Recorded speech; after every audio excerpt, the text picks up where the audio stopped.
The Gospel of John, chapter 6. After these things, Jesus went over to the Sea of Galilee, which is the Sea of Tiberias. Then a great multitude followed him, because they saw his signs which he performed on those who were diseased. And Jesus went up on the mountain, and there he sat with his disciples.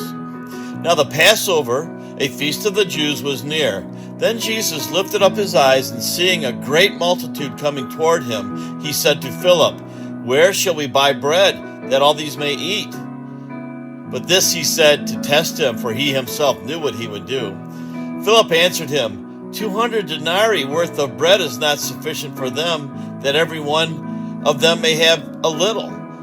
One of his disciples, Andrew, Simon Peter's brother, said to him, "There is a lad here who has 5 barley loaves and 2 small fish. But what are they among so many?"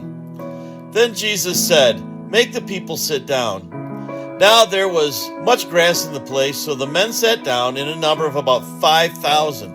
And Jesus took the loaves, and when he had given thanks, he distributed them to the disciples, and the disciples to those sitting down, and likewise of the fish, as much as they wanted. So when they were filled, he said to the disciples, "Gather up the fragments that remain, so that nothing is lost." Therefore they gathered them up and filled 12 baskets with the fragments of the 5 barley loaves, which were left over by those who had eaten. Then those men, when they had seen the sign that Jesus did, said, "This truly is the prophet who is come into the world." Therefore, when Jesus perceived that they were about to come and take him by force to make him king, he departed again to the mountain by himself alone. Now when evening came, his disciples went down to the sea, got into the boat, and went over the sea toward Capernaum. And it was already dark, and Jesus had not come to them. Then the sea arose and became a great wind, and it was blowing. So when they had rowed about 3 or 4 miles, they saw Jesus walking on the sea and drawing near the boat, and they were afraid. But he said to them, "It is I, do not be afraid." Then they willingly received him into the boat, and immediately the boat was at the land where they were going. On the following day, when the people who were standing on the other side of the sea saw that there was no other boat there except that one which his disciples had entered, and that Jesus had not entered the boat with his disciples, but his disciples had gone away alone. However, other boats came from Tiberias near the place where they ate bread after the Lord had given thanks. When the people therefore saw that Jesus was not there, nor his disciples, they also got into boats and came to Capernaum, seeking Jesus. When they found him on the other side of the sea, they said to him, "Rabbi, when did you come here?" Jesus answered them and said, "Most assuredly I say to you, you seek me not because you saw the signs, but because you ate of the loaves that were filled. Do not labor for the food which perishes, but for the food which endures to everlasting life, which the Son of Man will give you, because God the Father has set his seal on him." Then they said to him, "What shall we do that we may work the works of God?" Jesus answered and said to them, "This is the work of God, that you believe in him whom he sent." Therefore they said to him, "What sign will you perform, that we may see it and believe you? What work will you do? Our fathers ate the manna in the desert, as it is written, he gave them bread from heaven to eat." Then Jesus said to them, "Most assuredly I say to you, Moses did not give you the bread from heaven, but my Father gives you the true bread from heaven. For the bread of God is he who comes down from heaven and gives life to the world." Then they said to him, "Lord, give us this bread always." And Jesus said to them, "I am the bread of life. He who comes to me shall never hunger, and he who believes in me shall never thirst. But I said to you that you have seen me, and yet you do not believe. All that the Father gives me will come to me, and the one who comes to me I will by no means cast out. For I have come down from heaven, not to do my own will, but the will of him who sent me. This is the will of the Father who sent me, that all that he has given me I should lose nothing, but should raise it up at the last day."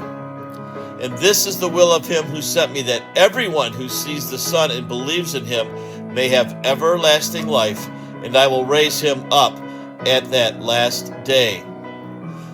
Then the Jews complained about him because he said, "I am the bread which came down from heaven." And they said, "Is not this Jesus, the son of Joseph, whose father and mother we know? How is it then that he says, 'I have come down from heaven'?" Jesus therefore answered and said to them, "Do not murmur among yourselves.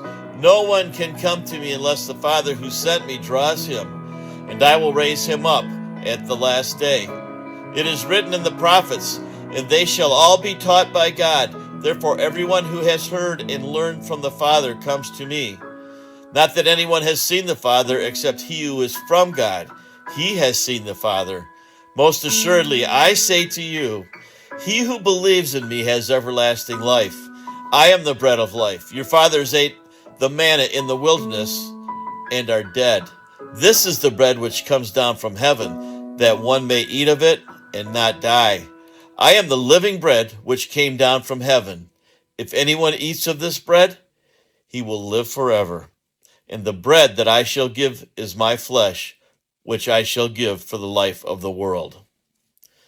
The Jews therefore quarreled among themselves, saying, "How can this man give us his flesh to eat?" Then Jesus said to them, "Most assuredly I say to you, unless you eat the flesh of the Son of Man and drink his blood, you have no life in you.